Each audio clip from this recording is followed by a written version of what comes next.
Ngayon, papunta tayo sa Calamba, dito sa housing project natin na i-open.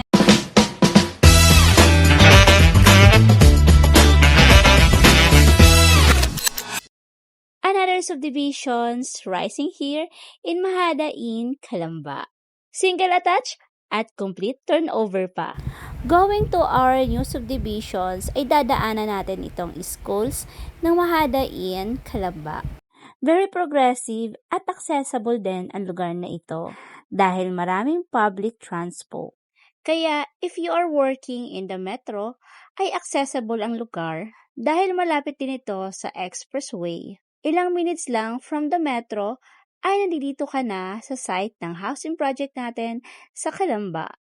Maganda kumuha ng bahay dito dahil pre-selling pa lamang at maa-avail mo pa ang introductory price at mababang monthly down payment dahil longer ang payment term nito.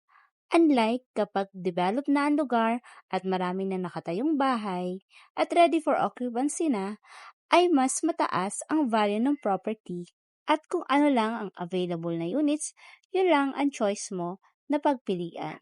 Ang deliverable units natin dito ay single attached with a minimum lot area of 80 square meter at take note with garage pa yan. Complete turnover na rin ang ating turnover na units with tiles, sliding windows, ceilings, painted wall, at one toilet with bath.